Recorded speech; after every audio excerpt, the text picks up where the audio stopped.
In lecture series on Introduction to Radar System, we are now going to discuss radar equation. This radar equation actually the basics of the radar, pulse radar, particularly pulse radar system. Later on, we'll try to modify that radar equation that we are going to derive, and we will insert different complexities one by one in the radar equation.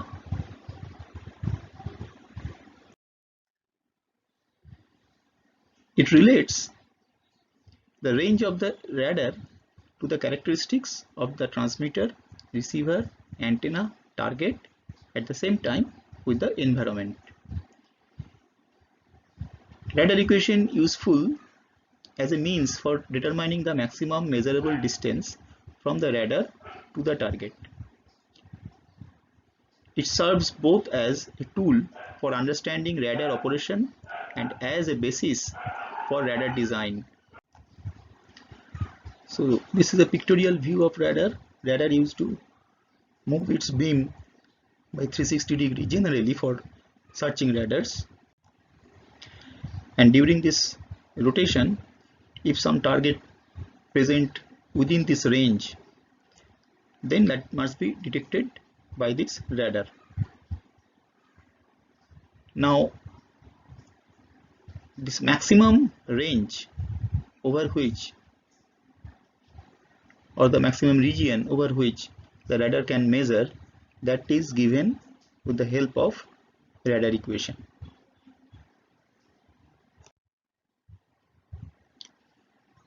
To understand radar equation, we will first consider a bistatic geometry of radar. Now radar may be monostatic or bistatic or multistatic.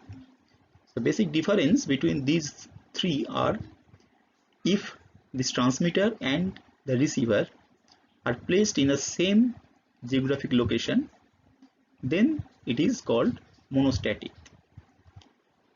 And this figure is showing the bistatic. That means transmitter and receiver, they are present at two different geographic locations. And for multistatic, we have number of receivers placed at different locations in different geographic locations. So for multistatic radar, the number of receivers are we have actually n number of receivers instead of single receiver.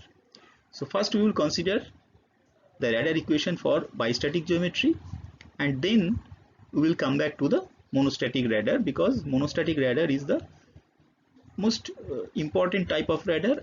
At the same time, this is a very common type of radar. So let us try to understand this bistatic geometry. Transmitter consists of one antenna. An antenna, gain of this antenna is written as GT.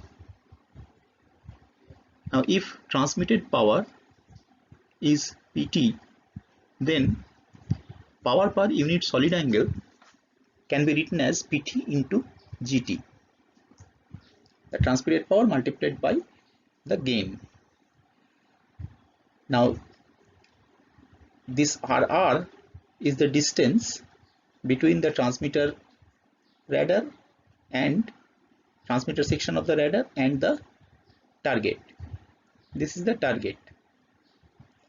We can call it as scatterer. So RT is the distance between transmitter and the target.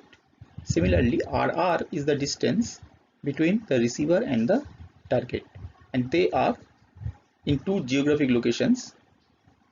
Okay. Now we have to consider the spreading loss. Spreading loss means while traversing through this path, the beam will diverge. So all the power will not come to the scatterer. Some power will go in this direction and some power may go in this direction. So obviously we have to incorporate this idea, and for that we need this spreading loss. To calculate the power near this target or scatterer, we have to consider the power through 1 meter square area, that is called the power density, that is written as SS. Now the power coming from the transmitter will incident on the target or scatterer. Out of that, a fraction of that power will be absorbed by the target, and that may be converted into heat or something else. Rest of the power will be re-radiated by the target. So a portion of the re-radiated power will come to the receiver. Now we are assuming that receiver is receiving PR amount of power, and receiver is actually characterized by SR, where SR is this power per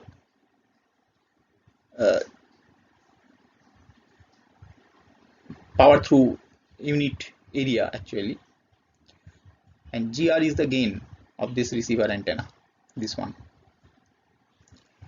So with this geometry, we will try to understand the radar equation. Now since target is actually re-radiating and absorbing the transmitted power, we have to consider some effective area of this target as well, and that is written as ARS, and power per unit area at the receiver point SR. Also during this journey we have some spreading laws written as 1 by 4 pi RR square. So with this, let us try to understand the radar equation. The power density incident on scatterer is power density written as SS, that means power per unit area.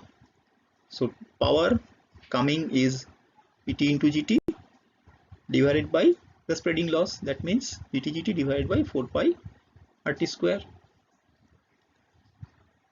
Now power intercepted by the scatterer, see this SS is the power density, power per unit area. So if effective area of the scatterer is ARS, then the power intercepted by the scatterer would be SS into ARS, that is written as PRS. Now this amount of power is intercepted by the scatterer. Out of this PRS amount of power, a fraction FA will be absorbed and rest of the power will be re-radiated. So the power re-radiated by the scatterer, written as PTS, that can be written as the power intercepted minus the power absorbed. PRS into FA is the absorbed power. So the transmitted power or the radiated power, rather re-radiated power, PTS equal to PRS minus PRS into FA. That means PRS into 1 minus FA.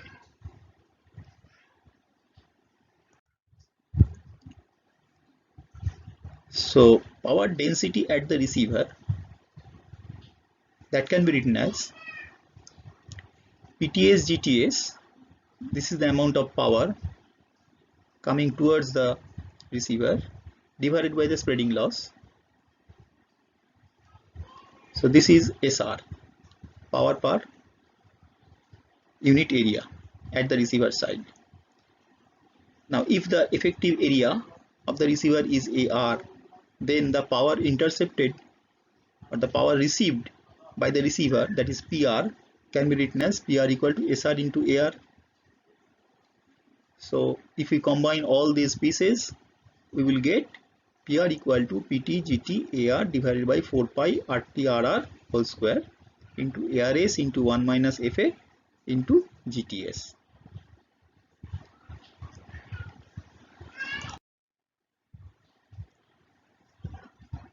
Now if we consider the terms in the third bracket, actually that is actually contains the property of the scatterer. That means ARS, FA, GTS, these are actually the properties of the scatterer. So we will actually want to represent all these parameters in terms of a single parameter sigma, and that sigma is called the radar scattering cross section, or RCS. And RCS value depends on the scatterer's shape and composition, as well as on the observation geometry. We will discuss it later on. For bistatic observation, sigma is a function of theta 0 phi 0, theta s phi s, and these are two new terms, pi and ps. So theta 0 phi 0 is the direction of incident power, this one theta 0 and phi 0. Theta s and phi s, direction of scattered power, so this is theta s, and this one is phi s, direction of scattered power. Pi and ps are the polarization state of incident and scattered field. So transmitter to scatterer, we have polarization state of Pi, and scatterer to the receiver, we have polarization state of PS.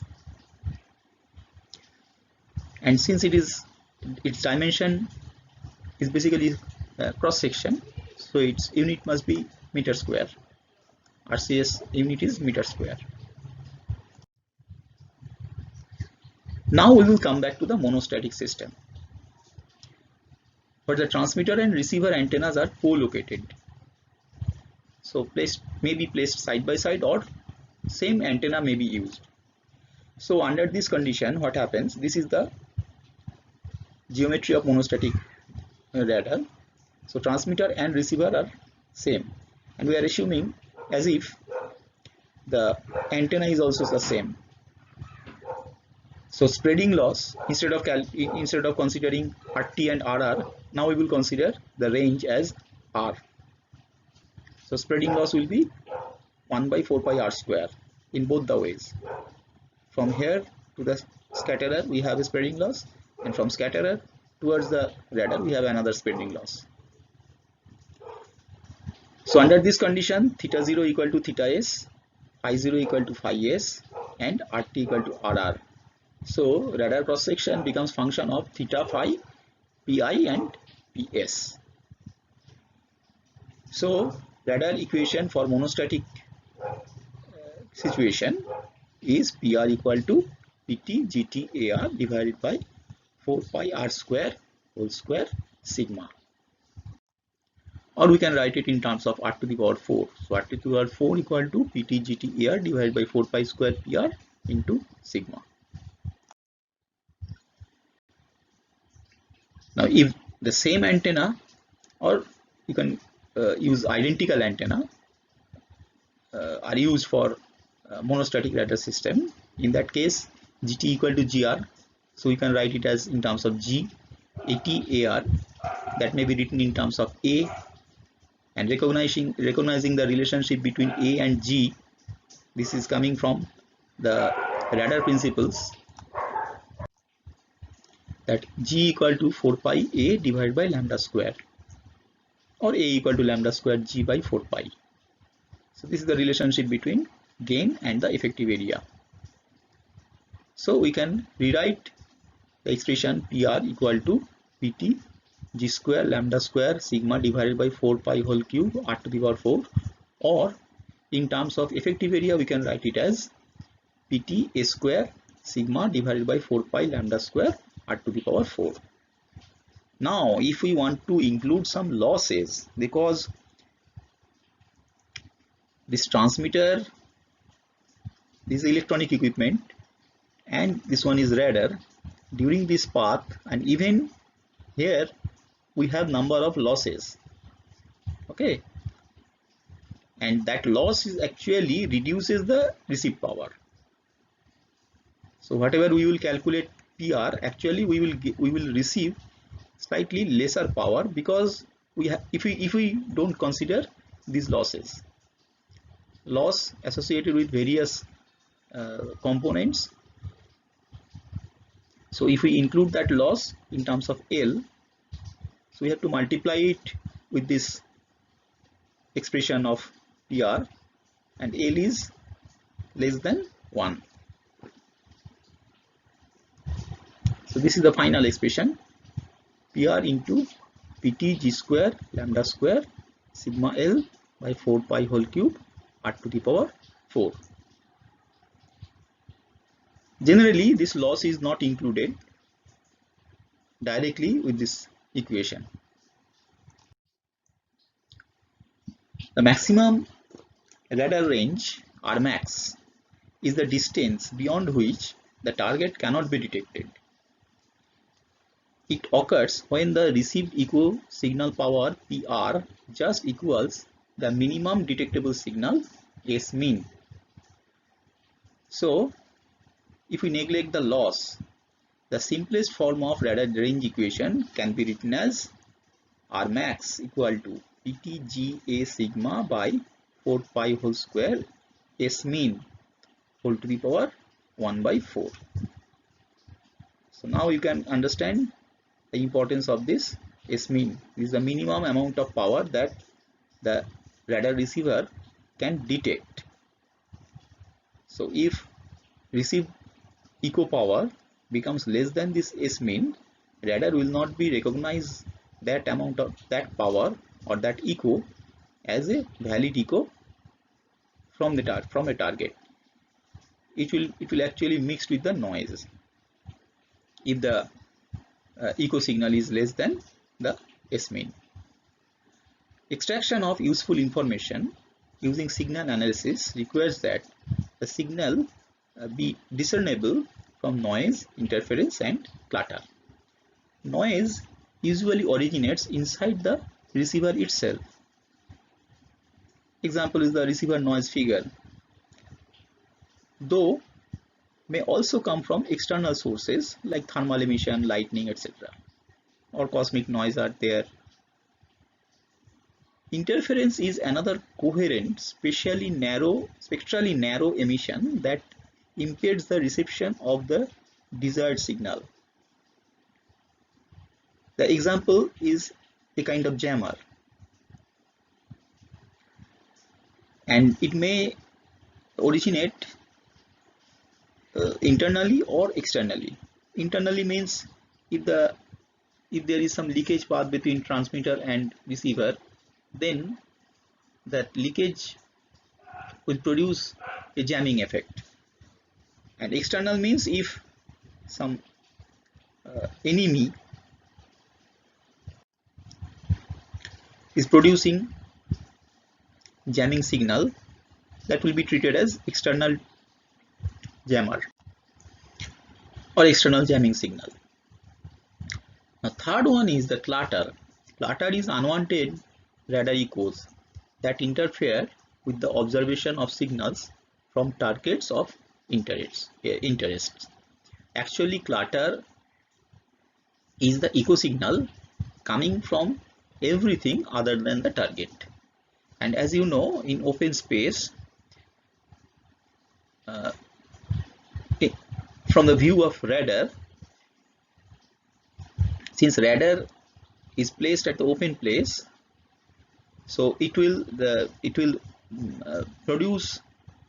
receive echo signals from anything present in the ambience. That means it may be mountain, it may be trees, it may be towers, it may be buildings. So everything will return some power, and that power will be received by the radar. Now you can control that clutter if you remove the transmitted power, right? But if you remove the transmitted power, you will not be able to detect the target at all. That means transmitted power will be there. Since transmitted power is there, so clutter will be there. That means for a radar engineer, it is very difficult to uh, to identify the actual target echo from the clutter echo, because clutter echo is also echo, but those objects are not target. That's the only difference.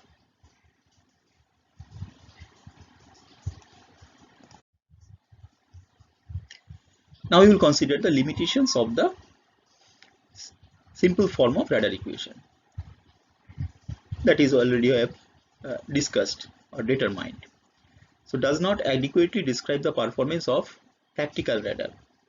Many important factors that affect range are not implicitly included. Explicitly may be included, but explicitly uh, they are not included. In practice, the observed maximum radar ranges are usually much smaller than what would be predicted by this equation. Sometimes by as much as factor of 2. So there are many reasons for the failure of the simple radar equation to correlate with actual performance, and these will be explained subsequently in the modified radar range equations.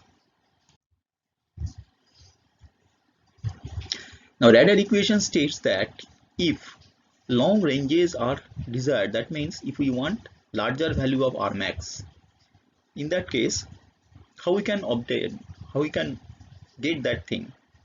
So the transmitted power must be large. This is one condition. The radiated energy must be concentrated into a narrow beam. So high transmitting antenna gain is required. The received echo energy must be collected with a large antenna aperture. That is also synonymous with the high gain. So actually gain of the antenna, transmitter antenna or receiver antenna, whatever may be, or both, the gain of the antenna must be made very large. The receiver must be sensitive to weak signals.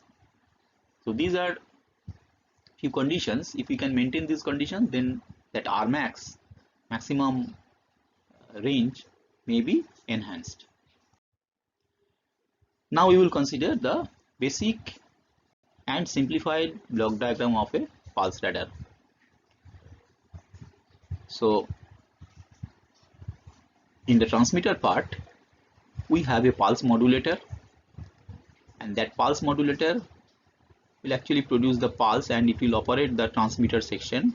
Here we have the high power amplifier is there, so it will switch on and off this high power amplifier, so that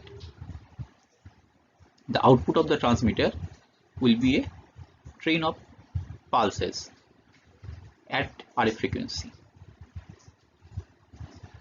Now that high power transmitter signal must go through to the antenna for transmission, for radiation rather, and that is done, switching is done with the help of a special component called duplexer. So duplexer will allow the transmitter high power of transmitter to switch towards the antenna. Now the power will be radiated and some echo will come back through antenna. Then the duplexer will route or will switch that weak echo signal towards the receiver. So this is the job performed by the duplexer. And if we see this animation or animation figure, when the transmitter wants to transmit, this switch is closed. This is the duplexer.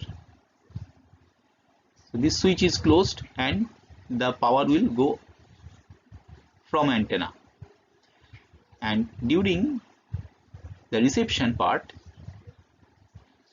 when antenna receives some echo signal, this switch is connected to the receiver. and that must be done automatically. Though it is showing some mechanical single pole double throw type of switch, but actually it must be an electronic switch.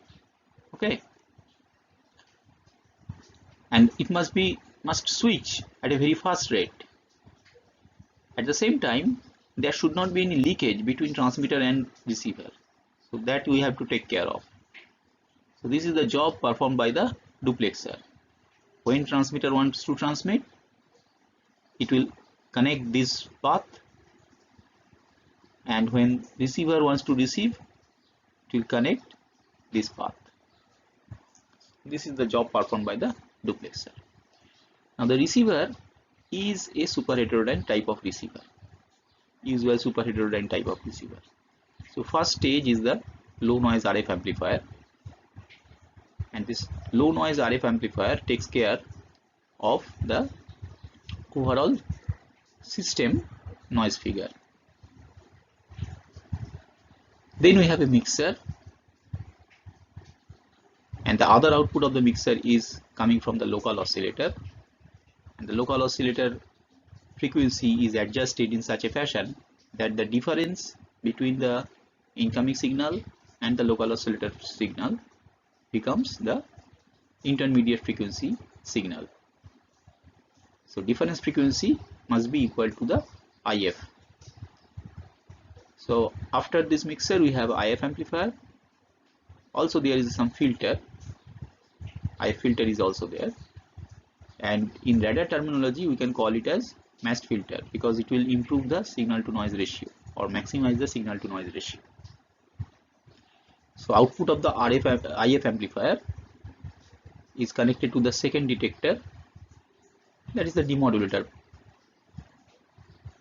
So after demodulation we have video amplifier, so that we can see those figures in the display that we have already given or already shown in our first lecture. So this is the basic block diagram of the pulse radar system. So see you in the next class. So right now